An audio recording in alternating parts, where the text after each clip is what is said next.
ऐसा कुछ भी नहीं है और सब कुछ हो जाएगा। तो कहीं ना कहीं इसे हम ये जो टर्म है एस्ट्रोलॉजिकली देखें तो हम इसे आरूढ़ा लग्न कह सकते हैं, या फिर पर्सोना। साइकोलॉजिकली अगर हम देखें तो पर्सोना इमेज ऐसी कह सकते हैं, जो मास्क होता है। देखिए क्या होता है ना, it is more about not about the mask, but ये मास्क का कहीं ना कहीं पीआर टीम जिनकी होती है वही करते हैं, mostly the celebrities and all that. जिनको वो इमेज जो इनकी है एक अच्छी इमेज, वो उनको मेंटेन करनी होती है मोस्ट ऑफ द टाइम। ऐसा देखिए नॉर्मल पीपल के लिए ये सच भी हो सकता है। और how people are perceiving you is आरूढ़ा लगना, ठीक है। अब ये कई बार ऐसा होता है, ये सच ये गुड भी आपका पर्सनल गुड हो सकता है, और आपकी रियलिटी जो है वो गलत हो सकती है, उससे कुछ अलग ही हो सकती है, ऐसा भी हो सकता है, एंड वाइस वर्सा। कई बार आप ऐसे कभी कुछ नहीं होते, आप अच्छे ही होते हो, बट लोग आपको जो परसीव करते हैं वो कहीं ना कहीं गलत तरीके से करते हैं, बिकॉज कोई तो भी ऐसा प्लानट आ जाता है जो आपके आरूढ़ा लग्न में प्रेजेंट है। आप भले ही आपकी रियलिटी नहीं हो, ऐसी नहीं हो, आपकी रियलिटी अच्छी हो, बट लोग आपको वैसे परसीव करते हैं, तो that is we called at called as आरूढ़ा लगना।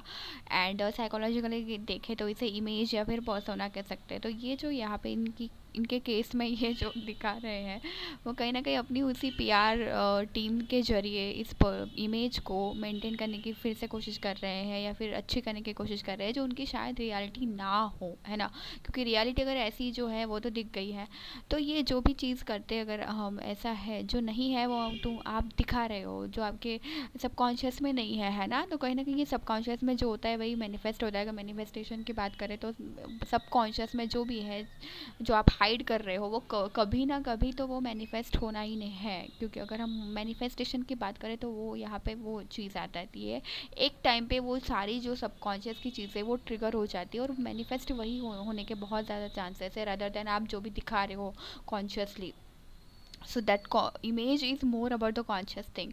बट इट वो अच्छी भी हो सकती है, और आपकी रियलिटी भी रियलिटी आपकी जो है वो गलत भी हो सकती है, उससे कुछ अपोजिट भी हो सकती है। तो एट द एंड कभी तो भी वो जो है कोर एनर्जी जो होती है वो मैनिफेस्ट हो जाती है, अगर हम manifestation and law of attraction की बात करें। और अगर हम एस्ट्रोलॉजिकली से देखें तो आरूढ़ा लगना एक टर्म होती है, जिससे आप इसे दे सकते हो, देख सकते हो। जितना आप आरूढ़ा लगना और आपकी जो ट्रूथ है उससे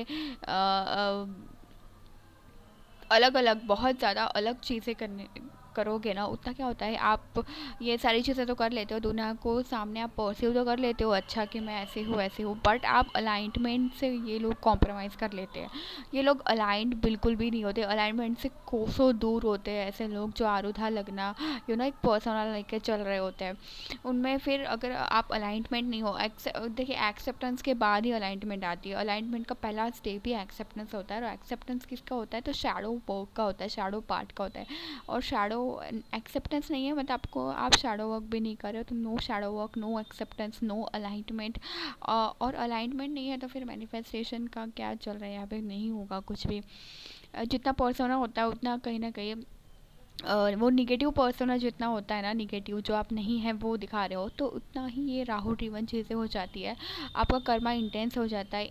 instead of accepting their mistake, they are कहीं ना कहीं वो पीआर टीम का चीज़ कर रहे हैं, वो कहीं ना कहीं इसे एक्सेप्ट नहीं कर रहे हैं, मतलब रिजेक्ट कर रहे हैं, मतलब वो अपने कर्मा की अकाउंटेबिलिटी भी नहीं ले रहे हैं। तो more karma will be there, and more वो जो भी प्लानट है, ठीक है। ये यहाँ पे अगर हम वीनस, यहाँ शायद वीनस है, वीनस ही अफ्लिक्टेड दिख रहा है इनका बहुत डेंजर तरीके से। तो ये अब ये ऑलरेडी अफ्लिक्टेड ही था कहीं ना कहीं, इसी वजह से ये हुआ होगा। तो अब और वो ज़्यादा अफ्लिक्शन में जा रहा है आपका प्लैनेट, जो भी कारक तत्व उसके होते हैं वो और अफ्लिक्टेड हो रहे हैं।